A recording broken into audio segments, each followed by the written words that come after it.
It's time to take command with former NFL tight end Logan Paulsen and former Commanders beat reporter Craig Hoffman. What's up? What's happening? Welcome in, Take Command podcast. And truth be told, we just talked for an hour. It was a great show. But there's something that we wanted to just hit off the top here, Logan, to make sure that everyone's on the same page on two key things for the Deebo Samuel trade. First and foremost is this trade is not official yet. This trade will be officially processed when the new league year opens. So that is March 12th, which is, I'm sure really fun if like you're a player. I don't think you ever had to deal with that. You were never traded. Were you at the combine, then had to wait 2 weeks? Never had to do that, but I'm sure it's a weird technicality with regards to the rule. So that's technically still pending, and they got to do the physicals and all that kind of stuff too. So the chances that it falls apart, very slim, but for official proceedings, we will remind you that trade is still pending. The other thing, too, because we didn't get into this, the contract, and I talked about this a little bit on the emergency pod the other day, but the Commanders are, as of now, going to take on the full $17 million in salary for Deebo in 2025. They could theoretically agree to an extension and move some of that money around, but that seems to be the plan right now. There's then $31 million of dead cap money. All the void years that were on Deebo's contract get moved up and become dead money for San Francisco this year, but that's their problem, not ours. So with that, plenty of conversation about Deebo, and then we got into the 10 guys that move the needle on the NFL draft. Here's the show we did that needed the disclaimer. What's up? What's happening? Welcome in. Take Command podcast with so much to get to on the heels of the NFL Combine. Logan Paulsen there. Craig Hoffman here. We got a trade to talk about. We got prospects to talk about. And we're going to start with the trade, but then we will get to 10 prospects who moved the needle at the NFL Combine in a little bit. Logan, first of all, how was your trip for Indy? We did see each other. We did not get a chance to really do anything because we were ultimately two ships passing in the daytime of the Indianapolis Convention Center. Yeah, I mean, that first day for us was kind of exemplified the whole trip, man. Like, we got in a little bit later than we thought. Our flight was delayed, so we didn't get our credential right away. That's when you saw me running around taking a tour of the Indianapolis Convention Center. Then they misplaced some of our stuff. So it was just like we were just kind of running around the whole time. So it was a fun trip to kind of see some old friends, some coaches that I know, some scouts that I know, which is always a good time. And it was great to see the prospects. I really thought this year I came out of the evaluation period being like, man, like this, maybe the top isn't as good as it was last year, but there are some guys in the middle, like second to fourth round, maybe fifth round, that you feel like could be good football players and be starters and be contributors to your team. So it's always fun coming out of the combine, seeing that. And the one-to-one stuff is always fun. So overall good, but there was a lot of kind of logistical stuff that just was a huge headache. So glad to be back home and glad to be doing this podcast with you. Yeah. So I was watching the coverage Saturday night on TV when all of a sudden they tossed to Ian Rappaport and they're like, you know, the San Francisco 49ers have traded wide receiver Deebo Samuel too. And I'm like, this is about to change the trajectory of my day or not. And they said the Washington Commanders. And I was like, time to go do a live stream. And then off I went on that. So yeah, man, how did you what was it like being in the building? Cause you were watching the workouts, right? When this trade gets announced. I was watching the workouts. So this is just like start kind of, going around the building. Like who told you, how did you find out? And then we'll get into the analysis piece. So yeah, we were actually sitting next to this guy named Jeremy Green who hooked us up big time. Basically, like we lost all of our podcast stuff for the show that I do for the team, the Ticket to the Draft show. And so he let us come to his house and use his stuff. And he was a great dude, but he's sitting there and he just whips out his phone and goes, "You guys got Deebo Samuel?" And I was like, "What?" And then the guy right in front of him turned around and is like, "You work for the Commanders?" And like it just like immediately like kind of not like a wildfire. It was like the second the Twitter notification happened, everybody in our immediate vicinity was like, "You guys got Deebo? What's going on?" Like what? And I was like, "You guys are technically breaking this to me because it happened before they did the segment in the stadium." So obviously we kind of talked about it, we Googled it, and then they did that little hit with was it Rappaport who did it? Yeah. Yeah. It was up on the screen and he kind of talked through it. And then they've got the subtitles underneath because they don't have any audio in the stadium because they don't want to distract the people working. But it was very fast, very quick. And I thought, well, we'll talk about this when we talk about this on the Take Command show. But you know what I mean? Like it was kind of it was of the moment of that day, big time. And then obviously, like everything with the NFL, people just move on and they go into different stuff. So especially from different markets. Yeah, so it's kind of funny because it does exemplify so much what the combine is about. Like there is these workouts that are happening that are very important for the players. They're very important for the scouts, and they're a piece of the draft puzzle. But ultimately, so much of the combine is the NFL gets together, and that allows for discussions that may not happen with that kind of speed or that kind of intensity in other places. The timeline of the league year being just a couple weeks away, and I'm guessing that Adam and John Lynch, like, they might have been at a restaurant or one of their hotel rooms or the JW Marriott Starbucks, where that I guess would be the second most interesting thing that happened this week, even involving Ian Rappaport. If you know, you know. Like, however this conversation went down, they get the deal done, and ultimately it's Deebo to Washington for a 5th round pick. What's your initial reaction of what this means for Washington, and what kind of questions do you have about this move? Yeah, I mean, I definitely agree. Like, for people who have never been to the combine and you're huge football fans, you guys should definitely give it a shot one year, kind of as like a football mecca, because it gives a lot of context to that stuff that Craig was just talking about. It's like literally every executive, every agent, every coach is here for a certain amount of time. And you see so many conversations, so many like agents kind of like, for example, I've got a really good friend who's an agent, and I'm trying to get lunch with him. He's like, "Oh, we'll go at 12." And it's like, "Can we go at 1? I got a meeting with this GM." It's like, "Oh, let's go at 2. I got a meeting with this GM." And you're like, and they're just going through their list of guys. And again, that's part of the deal there. But in terms of the Deebo thing, I think, my mind went through a bunch of different iterations. And initially I kind of was like, oh, Deebo looked, he was fine last year, but nothing special. And again, that's why one of the reasons why the trade's even available for them at this point.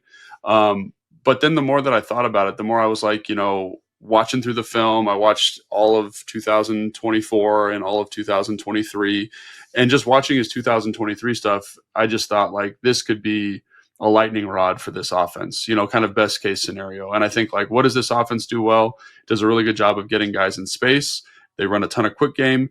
And like, what if you were able to increase the efficiency of that by 15 or 20% and not have to do anything schematically different, right? Just get a different person in there. And so the reason I say that is because when you watch Deebo on film, like, is he the most nuanced route runner? No. Is he the most short area quick? No. But is he absolutely dominant with the football in his hands, like breaking tackles, making people miss in space? Like, is he maybe the best space player in the NFL at times? Yes, 100% true. So like when I see him, forget the game, against Philadelphia, catch like a little slammer screen to the offensive left and then break it for 40 yards in 2023. I'm like, the Commanders run that same play. They run that a lot. Or what about the little bubble that he caught versus the Giants that he makes 2 people miss and then runs for 40 yards for an explosive play? He had 26 explosives in 2023. He had 19 last year, right? So think about just adding a couple explosives to an offense on very little schematic change. Like, you're just doing what you do, right? He runs a lot of deep digs. We run a lot of deep digs. We run a lot of bubbles and like little reverses and shovel passes. He did a ton of that in San Francisco. We do a ton of that here. So to me, it just feels like, again, I think I had to kind of shift my thought process from like thinking like wide receiver, right? Because he's not really that. Like when you watch him, he's like a souped up running back. And I don't mean that as an indictment of him or a criticism of him. Like, that just speaks to what he does well. Like, when the ball's in his hand, he's electric. He runs like a runner. Like, he's got that kind of ability. Again, the nuanced route running stuff is not always there, not always super high level, but like he runs, again, deep digs. He can run a go. He can run some corners and posts. Like, is it what you want him majoring in? Probably not. I want to find the easiest way to get him to touch the football and then just let him go, because people have a hard time tackling him. He is good enough as a wide receiver that defenses will treat him as a wide receiver. And that's an important threshold to hit, right? It's not like, Cordero Patterson at this point in his career, right? Like, that's actually a pretty interesting comp for Deebo in terms of usage. Yeah. He's been converted more to full-time running back, but like Cordero Patterson just wasn't ever really good enough as a receiver that defenses really feared him in that way. And then all of a sudden he started playing running back and was like, oh, this guy's pretty good at running back. It's almost like the dude with the kick, with the kick return skills. Put the ball in his hands and let him act like a kick returner. He might be good in not special teams. And Deebo's got a little bit of that, but he's more souped up as a receiver to where he can run those deeper digs. He can hit you on some of those routes down the field, but that is definitely not where he is. I think Kime had this stat on his show that since they both entered the league in 2019, Deebo has like 9 passes of 25 or more air yards caught. Terry has 26, I think were the two numbers. So he's not a guy that's going to get down the field on those posts, on those corners, especially on those go balls. You just loft it out there and let him run underneath it. He was a 4.48 guy coming out of South Carolina, and I doubt he could run a 4.48 now. It's just realistically not where he's at. But he, unlike a lot of guys who lead the NFL in explosive plays, will catch the ball, run through people, and get the 25 plus yards or whatever, 15 plus yards, whatever the threshold is for whichever version of the explosive play stat you're using to get those explosive plays. And that is something this offense had at points last year. Like Diami did a decent job of that at times. Eckler did a decent job of that at times. But like, what if you melded those two into one player? And that's kind of what you have now in Deebo. It doesn't solve your wide receiver 2 problem. They still need to figure out someone who's going to line up outside opposite of Terry on most snaps. But we talk about adding juice to the offense. They've added juice to the offense as long as he comes in shape, and we can talk about that more in a second. Yeah, and I think, we talked a lot about, I was doing my draft prep, talking about Xavion Williams from TCU, the receiver. He's 6'3", 222, ran a 4.49 at the combine, excuse me. And he's got that running back receiver crossover. And I thought, man, that would be great if you drafted him to, again, kind of soup up the running back position, soup up a little bit at the wide receiver spot, but he's not a true wideout. And to me, this is kind of the same thing, except you've got a guy who's done it at the NFL level and is very, very good at it. Now, I don't know how much he'll be playing running back in this offense. I do think it's something they should definitely explore. I think it's something that, like, again, you want to be more explosive. You want to kind of maximize his ability. And to me, he's a guy that I think it would be excellent. So again, like, there are some issues with him, and again, I want to bring this up because it's important to understand this. He wouldn't be available if there weren't issues, like, just to be clear, right? And like, we're acknowledging that. However, like, even if he plays like he did in 2023, like, he will be a huge net positive for this offense, especially for a 5th round pick. And everyone talks about the cost, and I understand he's making a lot of money, but really, like, that's a very competitive receiver number. I think he's like the 19th or 20th highest paid receiver in the NFL. So it's not like you're 17 million and it's a 1-year commitment, and you're about to unload John at 16 and a half. Like, you're basically, if they wind up getting a 5th for John Allen, which I don't know if is going to happen, but let's pretend for a second, you would have had a wash on the picks and basically traded Deebo and $500,000 for John Allen. Right. And I think I'll take that for this team 10 out of 10 times. And especially if you can get him. And again, like, I'm not saying he was bad in 2024. I think the whole offense was struggling in 2024, and it didn't maximize anybody, And so, but in 2023, like, man, he did some, like, really special stuff. Like, and I don't like to overhype guys, but I was watching the film. I was like, man, that's an incredible play. And it was like a couple of plays later, oh, that's an incredible play. And it was like, that's who he was. He had like a 6 or 7 game stretch in 23 where he just looked dominant. And it's not like he's running this. It's not like watching Justin Jefferson. It's like, here's a slammer screen, like a screen at the line of scrimmage where, like, Trent Williams is going to come out and block for you. And I'm going to make the first guy miss. Trent's going to block the second guy. I'm going to outrun this dude, stiff arm this guy, and then run for a touchdown. And I was like, man, like, his hit rate on that play was tremendous. It really was like a running back running it. Like, that's how good he was at it. And so, again, we run a lot of bubbles. We run a lot of screens. The Commanders do. The other thing that he did was, like, there was a couple times where they're running, like, what I would call spot, corner, sit, flat, and he's wide open, catches the ball, and he breaks that off for 40 yards. And just having a guy who is that physically strong and that dynamic, and again, he's got to be healthy, he's got to be in shape. All those things have to hit. But I do think, like, if you get, again, even a version, it's not like, I heard a lot of people saying, oh, we need to get the version from 2021. No. That dude's never coming back. If you get the dude from 2023, you're stoked offensively. If you're Cliff Kingsbury, you're stoked with this, because again, it just raises the floor of the stuff that you do so well, the stuff that Jaden does so well. And I think about how accurate and quick Jaden is with the football. like that's going to help him be a better version of himself, which is also very exciting. So initially I was kind of like, oh, he's a little bit older, a little bit banged up, a little bit overweight, like didn't play well last year. But then I thought about it and I was like, this could be a really, really nice fit. And again, it's got to work out, but it could be a really, really nice fit for the Commanders. Here's the other thing with the Commanders and the way they run their offense. The versatility to do different stuff formationally without changing the people on the field, right? Not the same personnel, but or same people, what feels to the defense like different personnel. That was a huge feature for them last year. Is Eckler a receiver or a running back? Is Zach Ertz a receiver or a tight end? Like, how are we treating him?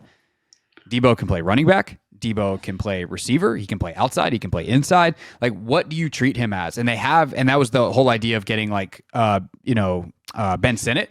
Is he a fullback or is he a tight end? Like it's another chess piece where they can go without changing personnel while in hurry up from two backs in the backfield. Either one is a fullback, running back, or two tailbacks back there, to 5 wide without changing anybody, without subbing, making sure the defense can't sub either, and trying to get optimal looks to run the football or optimal looks to pass the football, depending on which one they catch the defense in. So it is the kind of piece that Cliff was unbelievable at using last year. And again, if they get even 2023 version of Deebo, then it's the best version of that piece that they've probably had. And they, again, had a top 10 offense and went to the NFC Championship game last year.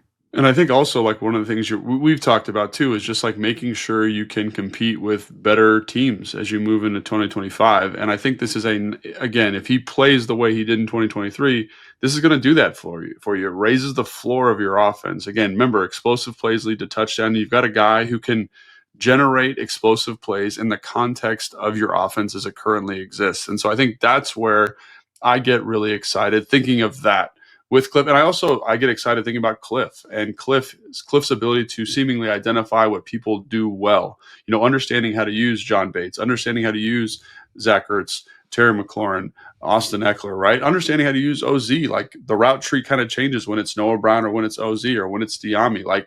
That's a skill, man. And that really helps maximize. So that's another thing that makes me feel very confident, is saying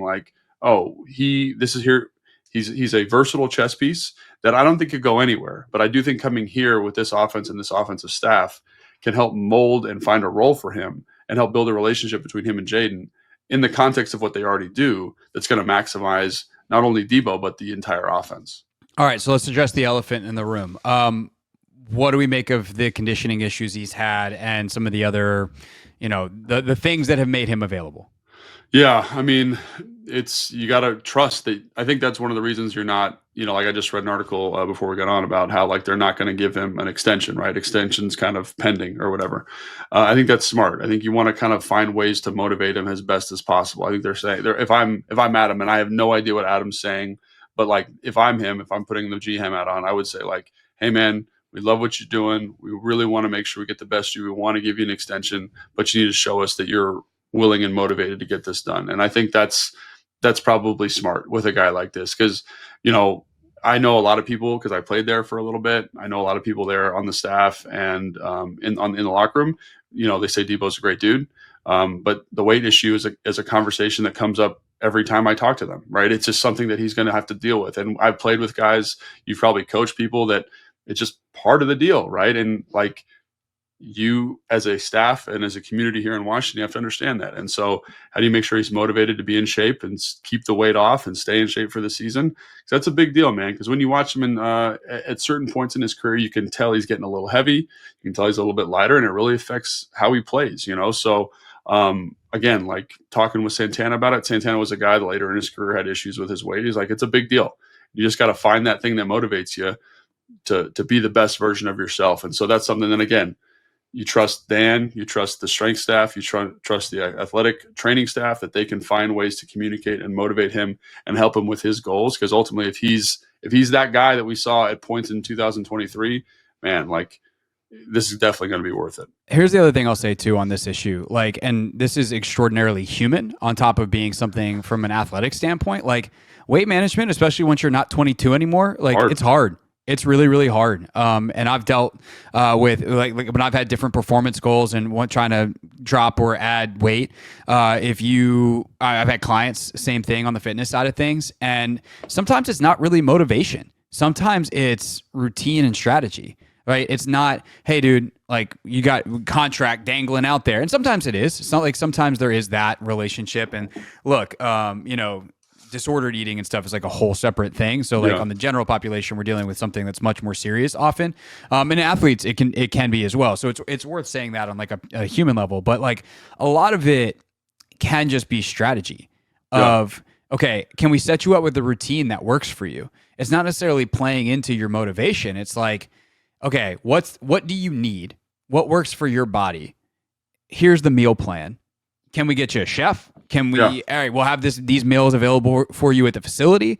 And then can you, when you're not at the facility, can you either have the chef or get it delivered, or can your wife cook? Like, can you cook? Like however it is that you got to get it done. It's just getting the strategy right. And hopefully here they can do that. Again, it's part strength staff and part of the workout size. But really, if we're talking about weight, it's probably more diet. And discipline, and that comes again to the strategy of setting up a plan that works for the player and the athlete. And I know, where Deebo works out. I know who he works out with down there at Exos. Nick Hill is one of the absolute best, and they have a tremendous relationship down there. So, like, what is Deebo doing to make sure that when he's at Exos down in Phoenix, or when he's whatever else he is this offseason, when he eventually moves here, that he has the resources and the plan to stick to that at this stage of his life as he enters his 30s, now at age 29, where we all know that the metabolism starts to slow a little bit, and that's just a reality of being a human being, and being a professional athlete does not change that at all. Yeah, absolutely. And I think, when I say strength staff, like they have an RD on staff there that works with them, right? So like that's a big deal. Registered dietitian for those not in the acronym loop. So I do think the Washington Commanders, like, Chad, the whole staff there, they're really well equipped to handle this stuff. And so again, that environment, and also the environment that Dan has done a great job cultivating, Adam's relationship with him, I think that all is going to help him be the best version of himself. I think also being motivated is a big deal, maybe not with the weight, but just from a play standpoint. So I think all those things will factor in. And, I think also Dan's done a great job with guys who are a little bit older, a little bit more tread on the tire. And I don't want to be saying that like Deebo's old, but his play style kind of lends it to being a little bit older, but he understands, like, look at how Zach Ertz kind of has this resurgence here, because they do a great job of kind of saying, hey, you need to take a vet day, you need to take a rest day. We need to take kind of a walkthrough day for you. Same thing with Bobby. And I think you could kind of put him in a similar bucket, again, to make sure that he's at his best for this season. So I'm really excited. Ultimately, if they use him the way I think they will use him, and I have the utmost confidence Cliff understands that as well, just because he's such a smart guy. So I think this environment here is perfect for him. And I think it's going to help maximize him and maximize this offense, which is ultimately the goal. All right. So to summarize, there's the negatives, the positives, everything. Net, what are the Commanders getting in Deebo Samuel? Yeah, so I think about one of the things that I found, worrisome is the wrong word, but just kind of a red light, when you're kind of looking at the data, right? This is, again, they outperformed the data. They did a great job. Super impressed with Jaden and the offense in general, right? But when you look at one of the things that just was a little bit worrisome is the number of kind of 18 play drives, 16 play drives, right? Those are traditionally not things that you can maintain over the course of the year, right? And so, talked to our buddy Sam Fortier. He sent me some stats because he's so good at that stat stuff.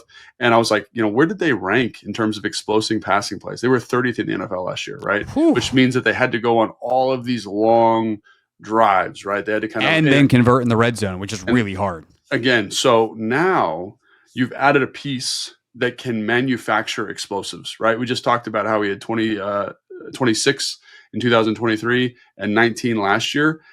And again, these are not like deep downfield shots. They kind of come off stuff that you do already. So you can still do the same high percentage stuff that Jaden Daniels is great at, but now you could just kind of tip that deck in your favor a little bit more and say, we don't have to be super consistent, because Deebo can find us one explosive, two explosives.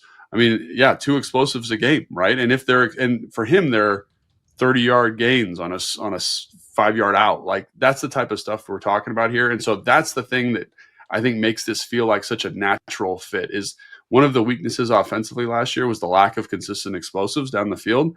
And now you've got a guy who, within the context of what you were doing last year, can provide those explosives. And I think that's the thing that gets me so excited. Is it's like you've identified a weakness, you're aware of the weakness. Again, it speaks to Adam, Dan, Cliff, the whole staff, and they say, this is a piece that helps us with this right now. Right. And it's low risk stuff. It's not like you're having to chuck the ball 60 yards down the field. It's like, hey, we're going to try to hit a screen, or hey, we're going to hit a slant. Oh, darn, he didn't break the tackle. It's a 4-yard gain. Like, okay, we're in 2nd and 6. Excellent. Like, we can take with that. So those types of things are great. And yeah, again, the awareness that they have and the holes they try to fill, how he fits with Terry too. Like, they're very, very different receivers in a way that's beautifully complementary. And then I think it's going to be fun to see how they fill in the gaps in free agency. By the way, free agency opens March 12th is the official date of the league year. So I think the 10th then is the legal tampering period. All these dates are jumbling in my head, but I know the 12th is the start of the league year. So look for the Commanders to announce this trade then when the league year officially opens here in a couple of weeks.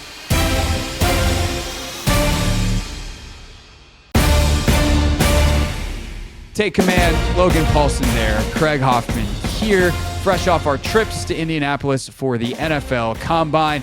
And that means, Logan, it's time for a Combine recount. And instead of doing winners and losers like everyone else does, or trying to do every position group, like there's plenty of pods doing that, including many that our friends do that'll do a great job. Trevor and Dame Brugler and all these folks that we talked to last week. So what I wanted to do was try to organize this in a way that's like, who actually moved the needle for themselves at the Combine? Who had a good enough, bad enough, or somewhere in the middle that we're trying to make sense of it enough Combine that it's really worth talking about what they did. And then we'll put this information to use with another mock draft, maybe as soon as later in the week. The first guy that I want to talk about is someone who's been mocked to Washington in multiple mocks, and who I think had one of the most interesting combines because he ran extremely well, but did not jump very well in terms of the other explosive stuff. And that's James Pierce, the edge out of Tennessee. Ran, I think it was a 4.47, but the vert wasn't very good. The broad jump wasn't very good. What do we do with James Pierce's combine, and what does that do in terms of his potential to fall to Washington and whether or not they'd want to take him? Yeah, so his I got the numbers right here. So he ran a 4.50 on his first one and 4.57 on his second one. He had a 31-inch vertical, and then he had a 10.3 broad jump, but his first one was a 9.8. So just to kind of give that some context, obviously, dude is incredibly explosive. Like, he ran a fast 40, right? Which is really important. Sorry, I just hit my mic. But I do think like some of those jump metrics are a little bit concerning because, again, you'd like to see, if you run a 4.5, you'd like to see about a 35 to 39-inch broad or a vertical jump, right? You'd like to see a broad jump that's kind of in that 10.5 to 10.9 kind of range, right? And again, so there's obviously some explosiveness to him. It's just manifesting itself only in the 40, right? I'm trying to look up his 10 here. I can't find it. 1.56. I got it. 1.56, which is pretty good. Like, yeah, it's pretty good. It's not elite, but it's also not. It's like 1.4. If that's a 1.4 something, like, now we're talking. 1.56 is still pretty darn good though. Yeah, so like basically like 1.55 is kind of the mark you're looking for. So it's not like he's crazy off of that, but like you said, like the elite ones are 1.52, 1.49, like, so obviously and especially for an edge, a guy who like then is all of a sudden to turn it on and get top speed to make up the fact that now we're like, wait, you ran a 4.47 and you only ran a 1.56, like that's top end speed, which is great to have as like a track guy, but you're an edge player. I care about your explosiveness way more. Yeah, and so I think the thing about this, like, is you got to put this in context, right? So, he's 6'5 and a quarter, he's 245, he's got 32 and 3/4 inch arms, so everything kind of fits the bill. And on film, man, he's electric. He's got the juice. Is he the most refined pass rusher of all time? No, but does he kind of fit that Dan Quinn mold of guy? He talked about in his press conference, he was like, "Oh, I want guys that can get to the spot, that can beat you to the spot," and that's quite frankly like how he wins. And so, get off on the field is slightly different than get off in a 40. And so what I would say there is like the really great guys, like the guy that comes to mind is like Von Miller. They probably have a great 10. They do. But the thing that makes them elite is their ability to anticipate the snap count, right? They have different tells, different things. Like, I remember playing with Elvis Dumerville, who was great at this. Like, he'd like watch the quarterback's fingers from under the center's butt, and different quarterbacks had different hand carriages, like when they were in the gun, and guys would like twitch their pinkies before the ball would come. So he'd get off on the twitch. And so there's that. And so whatever mythical thing he's doing on the field, James Pierce Jr. has a great get off, right? He has a great get off that executes on the field, right? And I think the numbers here support it well enough. Like, would I have liked better numbers? Sure. But I think I also marry that with the on-field drills, which, sometimes the broadcast doesn't do a great job showing. And he moves like a DB. Like, he just moves so effortlessly. He bends. He's got great feet. So when you kind of put the whole aggregate of the workout together in conjunction with the film, you're like, this dude's going to be, there's no question about his athleticism, I guess, at the next level. Like, he's kind of answered all of those boxes with the workout, with, again, the fast 40. And the second broad jump's decent. It's not terrible. So you kind of say all that plus the film, I kind of feel like he's no longer going to be available for Washington at 29. But, crazy things happen. And again, like, the other important thing to note here is there's a lot of stuff that comes out in medical and comes out in the meetings that is not going to show up on my little spreadsheet here. So, right. That's another thing to consider. Do you think some teams will, ultimately, does this work out increase the chances that he falls to 29 because some teams will have too many worries about the numbers, or does it decrease it because you think teams will take in what you did, which is an overall athleticism through the on-field workouts, et cetera? I think for me, it decreases it, right? I kind of thought, that he was going to kind of slip down and kind of be there because his production was lacking. Is he a top flight athlete? And again, these numbers, 31-inch vertical is not great. If I'm his agent, I probably would have said, don't do it, because the other stuff's probably fine. But I think it kind of keeps him in that probably 25 to 15 kind of range for me, at least in my mind. And if he slipped to 29, I think that'd be, as long as the person fits with what Washington's trying to do, right, I think would be great for kind of Dan Quinn's vision of elite edge rushers. And like I said, he's like he's my fifth or sixth guy, and I like him a lot. And again, so I kind of see him in that Washington range, but I do think nationally after this, he's going to get a little bit more buzz, a little bit more juice. That's what happens when you run a fast 40. I talked to a couple scouts, out and about in Indy. And one of the things they said is I'm going to go back and watch him tonight. So it just gets more eyes back on him. Kind of they watch more film, they watch more games. And I think when you watch his 2023 stuff, you're going to be like, yeah, he's a top 20 type guy in the NFL draft. Now, there's 2024, which is different, but I think it's going to kind of make people say through further examination that they'd be comfortable with taking him a little bit higher. All right. We got 10 guys to get through. Pierce is probably the most interesting because of the discrepancy, but we got 9 more guys that we're going to roll through here that we thought their combine means something, especially relative to where they could or couldn't fall to the Commanders. Next guy up, all he did was run, and that's all he needed to do. Matthew Golden goes out and runs a 4.29. This is a guy that at 5'11", 191, not the prototypical big, receiver opposite Terry necessarily that you're looking for, but we know the Commanders needed to add juice. Absolutely a guy that if he's available at 29, you're going to take. I think after running a 4.29, probably not going to be available for Washington. Yeah, I don't think at all. I never thought he'd be available there, quite honestly. He was mocked to them, so this isn't crazy. No, it's not crazy. Yeah. But in terms of I do my own thing. I watch my own stuff.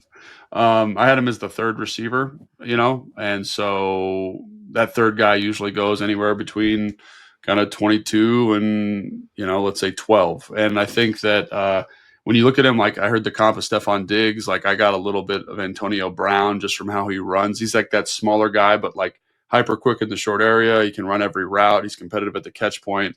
And the one question is what kind of vertical horsepower does he have? He looks fast on film, but how fast is he really? And you come out and run a 4.29. It's no more questions about that, So I think again, I love his film. I think he's really talented. And I think he's a great workout guy. I think all that stuff shows up, but the 4.29 really cements it for me. All right, so Golden probably not going to be available for the Commanders. One guy that I have seen mocked to them end of the first round, who we knew would just be probably the freak of all freaks at the Combine, is Nick Amanawari, the safety from South Carolina. And I think Lance Erline on NFL.com says his comparison, one-to-one player is Jeremy Chin.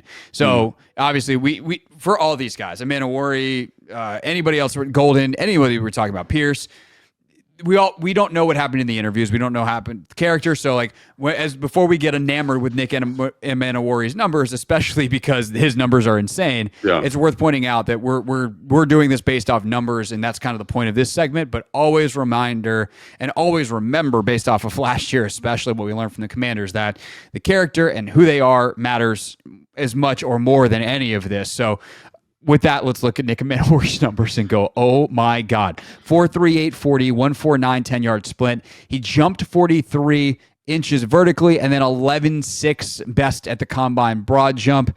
And by the way, knocked out 20 bench reps at 6'3", 220 with 32 and a quarter inch arms. So some pretty long arms for a safety, pretty big wingspan, and he still knocked out 20 bench press reps at 225.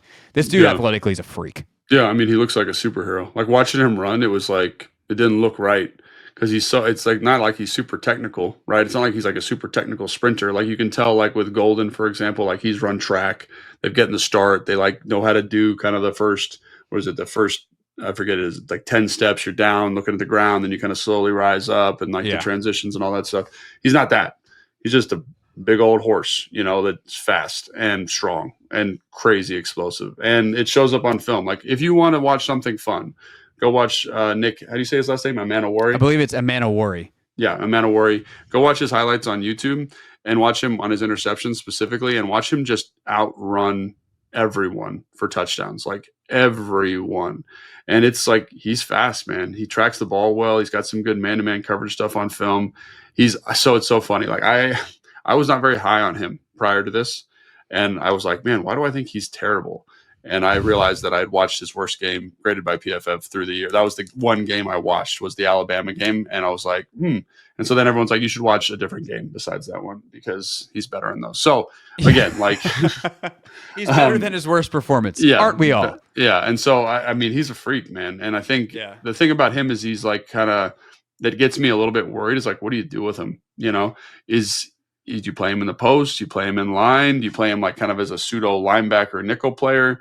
And we've seen how guys that have a hard time with that, the NFL specifically has a hard time finding a home for guys like that. So I think he's a true safety. I think a lot of people are going to think, we can play him as like a nickel linebacker and do some different stuff with him like you can with Jeremy Chin.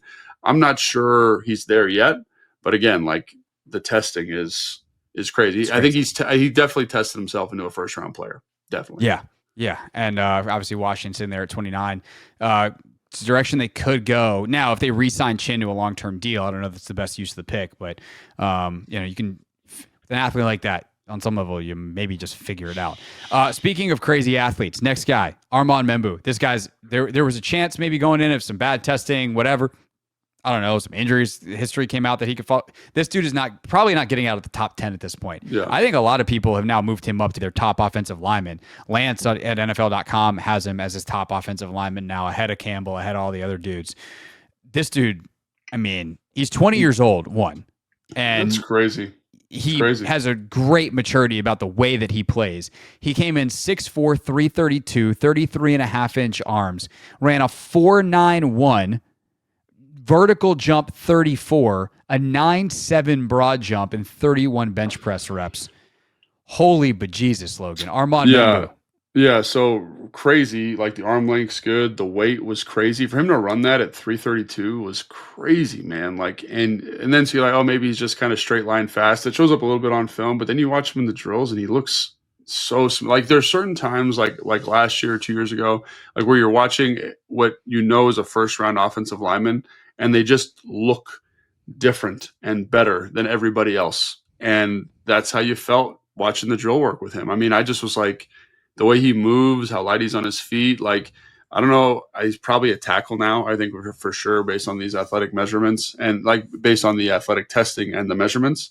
But I kind of feel like I could see some teams moving him ahead of Will Campbell because Will Campbell looked great. He ran well. He looked well in the drills, but the problem is he looks smaller, right? When you put him next to Membu, like Membu just has this physical presence that I think a lot of teams are going to get infatuated with. And I do think Will Campbell could play tackle, but I think he's probably a guard. And I talked to a guy, out at Prime 47. He was like, you know what? Like, I think he's a guard and I'm not drafting a guard in the top 10. And I was like, okay. And so there is that. So it school wasn't of thought. Scott McLuhan. Yeah. No, it was not Scott McLuhan. But and I think the same conversation is true for Banks too, the guy from Texas. The fact that this is a tackle measurement guy, he is a tackle. You can definitely give him a shot there. The size, the strength, the physicality. I think you might see people flip and have him in the top 10 and move some of those other guys down the list a little bit, which is crazy because, it's been Will Campbell and Banks this entire time. But that's what this event can do when you get everybody together and see them right next to each other. You say, man, that's the one that looks like these other guys did from years past. For sure. So he's not on the table for Washington. This guy might be, though. Josh Connerly, offensive tackle out of Oregon. First of all, he's huge. 6'5", 311, 33.5-inch arms. He also has just meat hook hands. 10 3/8 on the hand size, whatever that's worth. Ran a 5.05 40, 171 split, so pretty good for reference. Membu ran faster 40, but was a 176, I think, 179. Yeah, a little slow. 10-yard split, 34.5-inch vertical, only an 8.7 broad jump, which is obviously not that great. Easy for me to say, being 6'5", 311. But kind of numbers a bit all over the place in terms of some explosive traits, some it's not showing. What do you make of Josh Connerly out of the combine, and what would you think of him at 29 for Washington? Yeah, I definitely think you see his explosiveness. Like when you watch him in the 40, when you watch him in the drills, like the 10, I think speaks to that. The vertical speaks to that. He's a little bit, to be tight in his hips, and I think that shows up in the broad jump a little bit, like when you watch him do the broad jump. So I think when you watch his film, he's like just incredibly solid, and I think he feels to me like one of the only guys in this class that is a true tackle, like undisputedly. And so, I think he ran like a tackle. I think he moves like a tackle. I think the athletic ceiling isn't as high as some of these other guys, like, the Josh Simmons or, even the Membus, for example. But I think he would be a good, solid starting left or right tackle in the NFL. And I think when you look at his film, he's a guy that is detailed, he's passionate, he's physical. And I think he can grow into his frame a little bit, which is also very exciting. But yeah, that's kind of like my thought on him. And I think he's a guy that I just, after watching the offensive lineman, feels like, because of the position that he plays and how he tested, a really solid selection, and there's a really solid opportunity he'd be there for the Commanders at 29, I think. And that's why we're talking about him, is because like Membu, I think, is completely out of the conversation now. Connerly feels like he might still be in that conversation, and we're going to, as we get more kind of general information about the person, the character, but that's one, if the Commanders don't make a move in free agency, that I'd say that could be their pick at 29. For sure. Okay, that's the first 5 of our 10 guys that moved the needle at the combine. Quick break, come back. We'll get to our second 5, including a couple more offensive linemen to keep your eye on for Washington.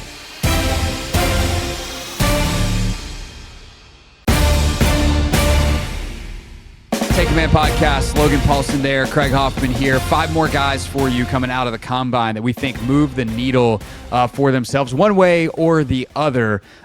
Okay, we said Josh Connerly is a big man. That's all relative, because next to Jalen Travis, nobody's a big man. 6'8", 339, 34 7/8 inch arms. Some impressive explosive numbers in terms of a 9.4 broad jump, but also pair that with a 1.8 10-yard split and a 5.1 40. So this is a guy that we're not necessarily looking at for 29, right? This is a guy that we're potentially looking at a little bit later. You bet on the athlete. What do you like about him? Why was he on your list? So I think that's exactly right. I think as he's gone through the Senior Bowl, as you watch his film, like, he's just been a guy that seems to be. He went to Iowa State, from Princeton to Iowa State. And you say, what does an NFL offensive lineman look like? And Jalen Travis looks like that guy. The arm length, the size, the general movement skills are all there. You see the athletic kind of explosive ability in the broad jump, in the vertical jump. Didn't he jump 35 inches on the vertical, something like that? Yeah, 35. So yeah, the jump numbers were pretty good. Solid vertical, and he's got a little bit of kind of like lurch to him when he runs. He's got there's a little bit of stiffness, kind of, he lands like a little bit heel first, but he's an athlete now. And when you say like the length coupled with the general movement skills, like as a guy later, developmental prospect potentially, let's say they do something, the Commanders do something in free agency, and you see, oh man, Jalen Travis is available in the end of in the 4th round, for example. I would definitely be willing. I'd be stoked if the Commanders took that shot on him because, again, like when you watch his film, like some guys don't use their length well when they punch, right? They kind of let the guys get in on their chest. They don't punch well, and he uses his length aggressively, and he's athletic enough to kind of get back. He can cut people off in the run game. So again, just height, weight, measurement stuff coupled with the Senior Bowl. I think this is a really interesting kind of prospect, and I would expect a lot of teams to be more excited about him coming out of this process because since the season, his entire offseason process has been really fantastic. Another big fella, 6'6", 336 is the size for Anthony Belton, 33 and 7/8 inch arms. But the numbers in terms of the testing, not great. 5'2", 640, 182 10-yard split, 29.5 vertical, 8'11 broad, and he ran the 3-cone in 7.77. So he hits jackpot on that, which is nice. Logan, why did he make this list for you? He's a guy that I know a lot of people are really intrigued by. Yeah, and I think he's intriguing. And I think nothing about these testing numbers for a guy who's 336, 340 pounds, like are off, right? 29-inch vertical, 29.5, 30-inch vertical, that's fine, right? 5'2", 40, that's fine too. And I think you see that he's got some athletic ability. Like when you watch him in the drills, there's like a smoothness and a fluidity to him. And when you watch the film, that shows up, and his ability to kind of track and play basketball in space. And so, like, again, like I am attracted to larger people, and the combine is for that. It lets you see these measurables, right? We talked about arm length. This guy's got 34-inch arms. He's just a big old hoss. And I think about that in terms of the athletic profile that he showed. Same thing with Jalen Travis.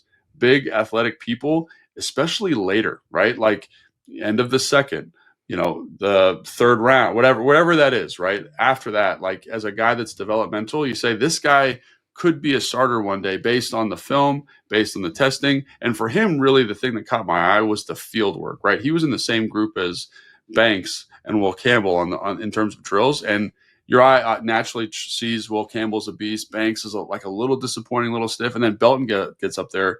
He's like a full, almost 2 inches taller than Banks. He's kind of built the same way. He just moves so well through the pulls and stuff. You're like, that's just a big dude who moves well. And I like big dudes who move well, And again, there's some technical stuff on film, but I think that's the thing that catches your eye about him is just the athletic kind of frame movement skills coupled with the film, coupled with the rawness. And you say, man, that's an NFL offensive lineman.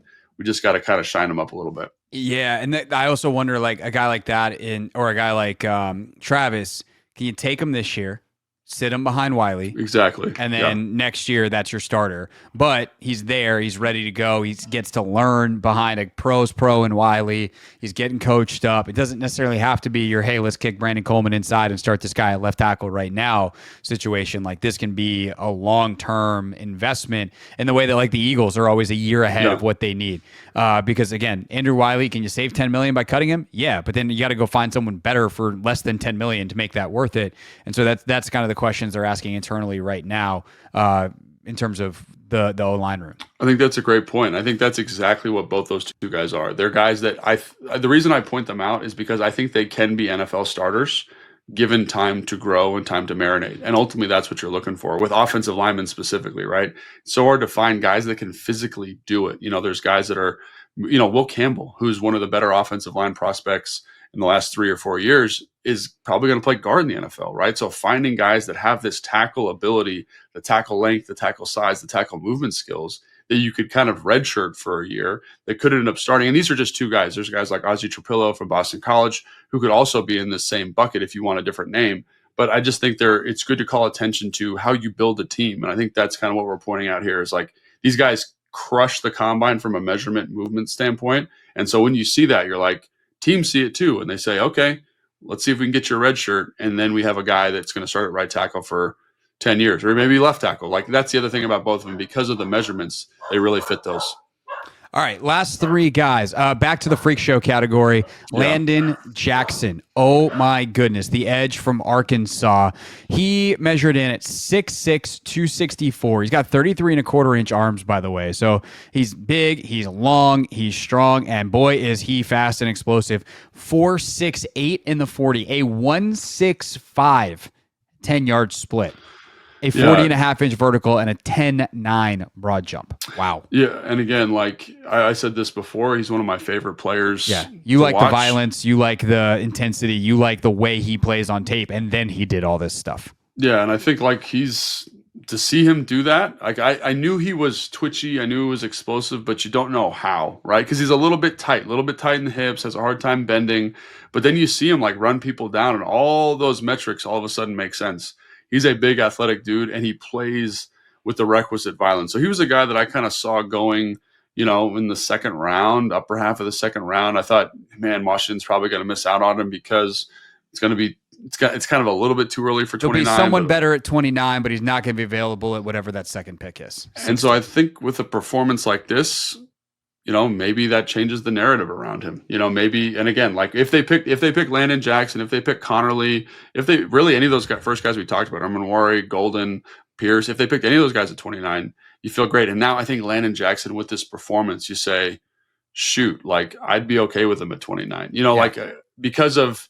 Not just because of the workout, it's because of how he plays and because of the size and physicality that he brings. So I think the workout just probably bumped him up a couple notches on a couple of people's boards and took him from that, what is that, 32 to 45, 50 range. And now maybe we're in the 25 to 40 range, And so again, like that's where the Commanders are picking, and maybe you feel good about it. For sure. Or can they potentially trade out of the first round, to the early second, get to 34, 35, and then get him there. That would be sweet. All right, 2 Oregon Ducks to finish out. First one, Derek Harmon, the defensive tackle out of Detroit, Michigan, found his way out to Oregon, 6'4.5", 313, big long arms, big giant hands, and a 4.95 40 with a 1.74 split. Who knows? Maybe defensive tackle is on their radar for post John Allen era. There, would he be a guy that's a 29 selection, or is he looking more second, third round? I was hoping second round. Again, I was hoping that, but again, when you come in, you measure like this, you run like this, that was the other thing. When you watch him in the drill work, he doesn't look like he's 315. He doesn't look like that. He bends really well. He plays with great length on film. He's got good athleticism. He can run stuff down, and he just feels like kind of a disruptive, longer guy that every team is looking for now, right? Everyone kind of makes the Chris Jones comp. I hate that, but in terms of measurables, like that's what the measurables look like. That kind of weight, that kind of size, that kind of length. And again, you watch him move around the field, you're like, dang, this dude's incredibly impressive. And so in terms of just getting you better in the defensive front, he can play a little bit of defensive end. I don't think you want him doing that full time. He's an interior player, but like they play like an odd front. They'll move him outside for a couple snaps. Like that's the kind of athlete that he is. But I think he could be special. I think now he's probably in the conversation at 29, but prior to this, I think people were thinking of him like a solid second round player, but that's what the combine does, man. It doesn't, let me just be clear. It's not because he worked out. It's because everyone's going to look at the workout and then go back and watch his film and be like, I didn't know he was this big, this long, this athletic at that size. I'm going to move him up because of what I'm seeing on film. Right. Last one. His teammate at Oregon, Terrence Ferguson, maybe the best workout of all the tight ends in terms of relative to what was expected. Dude, 6'5", 247, ran a 4.63, 155 10-yard split, 39-inch vertical, and a 10.2 broad. Those are elite athletic. Like, those are good. 4.63 is a little slow for a receiver, but like not unplayable. Right. But the rest of those numbers, if those are receiver numbers, those are good. And he's a solid 6'5", almost 250 pounds. Yeah, he's got, like, watching him in the drills, and like to be perfectly clear, like I worked a little bit with him this offseason, so I'm a little bit biased, but like you can't argue with those numbers. Objectively, those are tremendous numbers. They're the best at the combine at the position, right? And you watch him on the field, and he's got this like kind of snake-like, silky smoothness to him where he just like, I've seen really good route runners have that skill set. And then to have the horsepower to support it and the nuance. You watch him at the Senior Bowl, man, like he's making people look silly because, again, he's got this kind of ability to kind of give you these indicators and false kind of projections of what route he runs. So he's got a foundation. Now, I think his film, you'd kind of say if you watch it, you see the explosiveness. You see him make explosive plays with the ball in his hand. You see him win on routes. I think the thing about it is he's not always working as hard as he possibly can, or it looks like he's a little bit disinterested at times. But in terms of intelligence, like through my meetings with him, like I was blown away. And the physical testing's awesome. And again, we talked about Zach in free agency and how special Zach was, like, to me, this is in this kind of second round area, probably the closest guy to what Zach can do. And that's why he's interesting to me for the Commanders, right? Because like you look at Harold Fannin Jr. from Bowling Green, he's a little bit undersized, can't really do the inline thing, ran a little slower than you thought. Then you look at Mason Taylor from LSU, who's a really good football player, but again, like more of a Y, more of like your John Bates with pass game plus upside.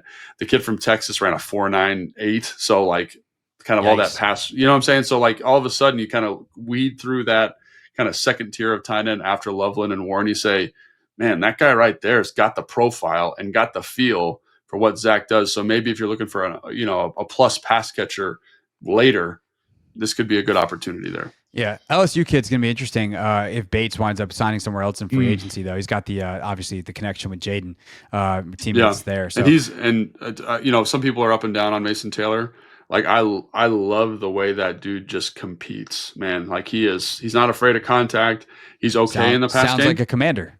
Yeah, dude, he's a competitive, tough son of a gun. So yeah, so Mason Taylor didn't run, but like don't expect him to run super well because that's not like his thing, right? Yeah. Like Terrence, he's going to run because that's his thing. He's an athlete, right? So just keep that in mind. But yeah, both those guys would be really interesting.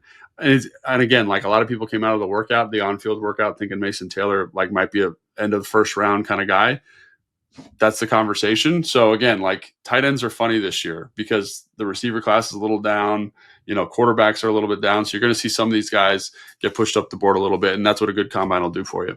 For sure. All right. Those are the needle movers from the combine. I think the plan for us on Thursday, as of right now, is to do a 3-round mock.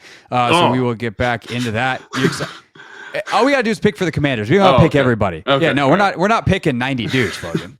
All right. As long as we're on the same page there. Who did I give the bigger heart attack to? You right there or Dane Brugler when I was like, hey, dude, the Beast is coming out next month, right? And he's like, oh, God. I was like, I don't make the rules, Dane, but you can't wait much longer. It's almost March and the draft's in April. Right, yeah. So... yeah, get going on that thing. Yeah, probably Dane, honestly, because, if we had to, we could scrape through a 3-round mock, but... yeah, man, like it's a lot of picks. What is that? 90, almost 100 picks. That's tough. McCaffrey was 99 last year, and he was second or last. Is that right? Pick, wow. I think of the third. So yeah, by the time it changes every year because of the compensatory stuff. But right. For Washington, it'll be 3 picks, and that third rounder. Remember, I'm going to say this basically every time we talk about this. That's Miami's pick. So we will, get a little bit sooner as opposed to having to wait all the way to the end of the first or the third round before the compensatory picks for that. But we don't have to pick all of them. We'll let the PFF draft simulator. I'll text Trevor and make sure that thing's been updated. If not, maybe we'll use someone else's. The point is, 3-round mock is, I think, the temporary plan. But if the Commanders make more news, plans are subject to change. So. Subscribe, everybody, and then whatever happens, it'll be in your feed. For Logan, who you can follow on Instagram at Logan_Paulsen82. I'm Craig Hoffman. The other thing that actually is an option, maybe we will wind up saving the mock for next week. We did not get a chance to, because of schedules, do our crossover episode with Trey with the Best. So that is something we still are going to do because we've actually gotten some really good like training / health questions when it comes to the Eagles had a bunch of healthy dudes this year. How can the Commanders do that? Obviously with Deebo and the weight talk, like I'm sure we can talk about that. So we still will do that episode. I know it's one that a lot of folks were looking forward to. It just schedule-wise didn't work out in Indy, but that one's coming. So with that, we'll do one of those 2 things on Thursday. We'll do the other one next week. Keep sending in your mailbag questions, although we do have a couple stacked up. And we'll see you next time on Take Command. Thanks for watching this clip of Take Command, which has a brand new home. That's right. You can watch on YouTube at the Team 980. You can also listen to full episodes in the free Odyssey app, which is now enabled with Apple CarPlay. So we'll just, follow you around.